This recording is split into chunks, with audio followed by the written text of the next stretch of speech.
Merci infiniment, Monsieur le Président. Je voudrais d'emblée rectifier une chose. C'est mon père qui fut recteur de la Grande Mosquée de Paris, non pas votre serviteur. Je ne pourrais pas être un ancien quelque chose pour une institution de cet ordre.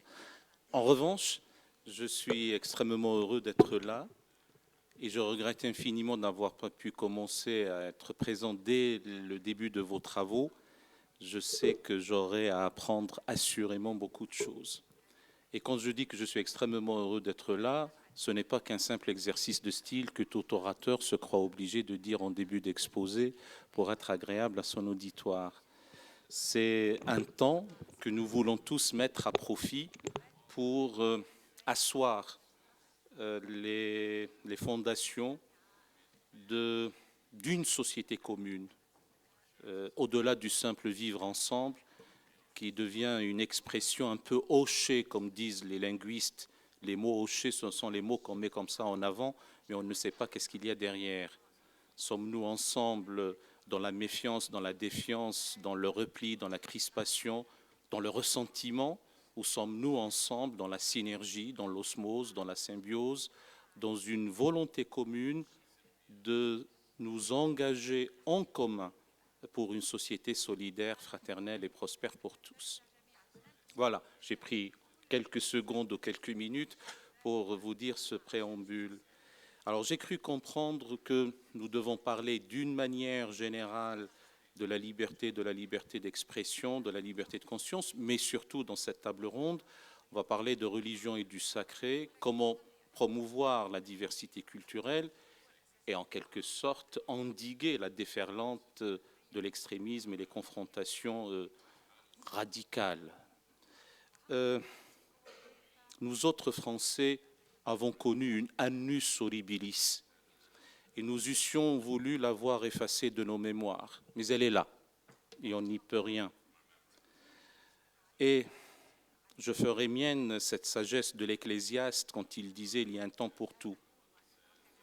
Il y a un temps pour les activités sous le ciel, il y a un temps pour naître et un temps pour mourir, un temps pour abattre et un temps pour bâtir, un temps pour tuer et un temps pour guérir, un temps pour pleurer et un temps pour rire, et un temps pour la guerre et un temps pour la paix. J'arrête ici la litanie parce qu'elle est longue, il y a 15 versets. Et si je parle ainsi, c'est pour dire que le temps de la rencontre, du débat, d'essayer de tirer les leçons est arrivé aussi après la sidération, l'affliction, l'épouvante, l'indignation, la sidération, la condamnation unanime qui ne souffre aucune réserve. Le temps de l'analyse est aussi venu. Et contrairement à ce que croit notre cher Premier ministre Manuel Valls, qui dit « il ne faut pas essayer de comprendre, comprendre c'est déjà excuser », eh bien non, il faut essayer de comprendre. Et qui dit comprendre ne dit pas admettre, et qui dit analyser ne dit pas excuser, et qui dit expliquer ne dit pas justifier. C'est simplement ne pas rester tétanisé à attendre la prochaine attaque. Et ne nous pourrons pas nous permettre, si je puis dire, le fait d'être comme ça, dans l'attentisme. Donc il faut essayer de comprendre. Je suis très attaché à notre langue française, mais ça je vais le dire en anglais. C'est d'essayer de comprendre what went wrong. Qu'est-ce qui n'allait pas pour que nous arrivions à cette situation? Eh bien, dans toute situation de conflit, il faut voir les raisons extrinsèques à une communauté donnée, mais aussi les facteurs endogènes qui ont fait qu'on arrive à cette situation. Et à mon avis, et comme nous sommes dans les religions et le sacré, et Roger Caillois nous a bien enseigné que le sacré, c'est ce dont on ose s'approcher sans subir une fulgurance, et alors essayer de comprendre, encore une fois, pourquoi on est ainsi. Je préside certes la conférence mondiale des religions pour la paix, mais je suis aussi un citoyen, et avant tout citoyen. Je n'ai jamais mis en avant mon appartenance confessionnelle, mais je ne la tais jamais. Donc c'est aussi en musulman que je parle. Et j'ai aussi été étonné de voir nos hiérarques, après chaque acte terroriste, dire « halte à l'amalgame, ceci n'a rien à voir avec l'islam ». Et sans aucune haine de soi, et sans aucune autoflagellation, je trouve que ces attitudes-là sont des attitudes démissionnaires. Et si ça a à voir avec notre tradition religieuse? Est-ce que mon père, qui fut recteur de la Grande Mosquée de Paris, me l'a enseigné? La violence est intrinsèque à la religion? Je ne le pense pas véritablement. Et la tradition religieuse continuatrice dans un prolongement naturel, je parle de la tradition religieuse coranique, continuatrice dans un prolongement naturel des préceptes nobles de la Torah et des commandements moraux de l'Évangile, enjoignent à l'amour, à la bonté, à la miséricorde, à la paix, à l'hospitalité, à l'accueil, à la prise en compte de l'intérêt d'autrui, à la sollicitude, mais il se trouve aussi qu'il y a de la polémologie virulente, dans un corpus dont on n'a pas voulu mettre de l'ordre dedans. Il y a aussi de la virulence. Il y a aussi une vision du monde, un Allemand aurait dit une Weltanschauung, qui finalement nous fait beaucoup de tort. Et si nous n'avons pas le courage, l'audace intellectuelle, la volonté de mettre de l'ordre dans la maison islam, eh bien ça va s'écrouler. Je ne le dis pas pour être agréable à X ou Y, je dis comme une responsabilité qui nous incombe. Et ce travail est considérable. Il est temps de sortir des clôtures dogmatiques, des enfermements doctrinaux, dégeler les glaciations idéologiques, libérer l'esprit de sa prison.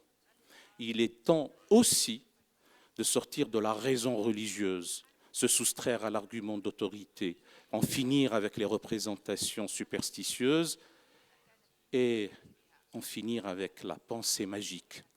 Nous sommes fils et filles du XXIe siècle, mais avec aussi un enracinement dans l'histoire. Sans apologie mièvre aucune, j'ai envie qu'on renoue avec l'humanisme d'expression arabe en contexte islamique, oblitéré, effacé des mémoires, occulté, totalement ignoré. Et ce travail est tout aussi titanesque qu'il y a lieu de mener. Et pour finir, parce que j'ai cru comprendre qu'on n'en a que 8 minutes, eh bien, les chantiers sont titanesques. D'abord, il faut voir en soi, chez soi, les manquements à la parole donnée, les manquements à l'éthique, les manquements à l'engagement au service de l'homme, qu'il y ait le souci de l'homme, une préoccupation du sujet humain, les manquements aux droits de l'homme, les manquements à la dignité humaine. Et ça, c'est quelque chose de considérable. Nous sommes encore dans une approche archaïque, obscurantiste, passéiste, rétrograde. Et une fois qu'on a vu ça et qu'on a mis un peu d'ordre, j'ai dit tout à l'heure, toute situation complexe a des raisons extrinsèques et des facteurs endogènes, mais aussi une stratification de lecture. Les actes violents, le terrorisme, peut avoir une approche sociale, sociologisante, une approche politique, une approche géostratégique, une approche psychanalytique, une lecture millénariste, une autre apocalyptique, une troisième, une énième nihiliste, mais aussi une lecture théologique. Et ce travail est encore une fois à mener. Les raisons extrinsèques pour cette partie du monde, parce qu'en réalité, il y a un arc de cercle qui va depuis l'île de Jolo jusqu'au nord Nigeria, en passant par la Corne africaine, sans m'appesantir dans cette région du monde qui a vu naître une monstruosité idéologique appelée Daesh, eh bien tout ça s'explique. Les raisons extrinsèques sont, en moins sur un siècle et quelques, MacMahon, Sykes-Picot, Laurence d'Arabie, Balfour, traité de Sèvres, traité de Lausanne, traité de Berlin, des résolutions de l'ONU portant des chiffres des résolutions à 3 chiffres, la 149, la 181, la 197, la 238, la 242, la 425 et la 429 qui ont été par la suite établies, et puis des résolutions de l'ONU à 4 chiffres ont été appliquées dans un déluge de feu et de fer pendant que les autres dorment dans les tiroirs de l'ONU. Une désolation totale en dehors de toute légalité internationale suite à un mensonge éhonté s'est abattu contre un peuple et les initiateurs de cette désolation coulent des jours heureux dans le ranch de Crawford. Et on vient s'étonner pourquoi il y a cette monstruosité.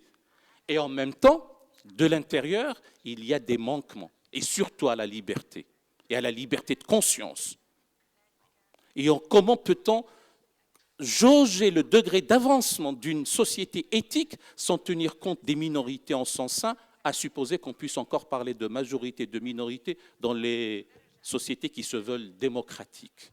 Parce qu'en réalité, la majorité est au Parlement et l'opposition est aussi au Parlement, nommée minorité ou inversement.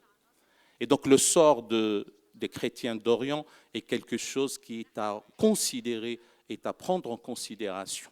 3 chantiers titanesques, et avec ces 3 chantiers titanesques, j'aurai fini véritablement sous votre contrôle, Monsieur le Président. D'abord, le chantier de la liberté. Il paraît qu'on dit en ophtalmologie qu'il y a un scotum. Le scotum est une lésion du nerf optique. Eh bien, le scotum de la pensée théologique à ce moment, en contexte islamique, est celui de l'apostasie. Comment peut-on criminaliser l'apostasie? Comment peut-on croire un instant qu'il faille imposer par la terreur ou par la violence ou par un simple regard inquisiteur à ce qui relève d'une adhésion intime et spontanée dans un acte libre, en être libre? Le pire des méfaits est un crime de lèse-conscience. Le deuxième chantier, tout aussi important et titanesque, est celui de l'égalité. L'égalité foncière, fondamentale, ontologique entre les êtres, par-delà le genre, par-delà l'appartenance confessionnelle, par-delà les orientations métaphysiques. Et troisième chantier, tout aussi titanesque, est celui de la désacralisation de la violence. On ne peut pas croire au XXIe siècle qu'il faut appeler les forces célestes et les puissances divines pour soutenir les armées terrestres. En sortir de cette vision du monde est quelque chose qui est fondamental. Donc c'est ce travail auquel je vous convie, je nous convie, et puis maintenant les questions de liberté d'expression, je n'ai jamais pensé qu'il faille les border, il faut simplement l'éthique intérieure pour faire en sorte de ne pas froisser autrui, sinon il y aura toujours la loi, et c'est comme ça les sociétés civilisées et les sociétés du progrès. Merci de m'avoir entendu.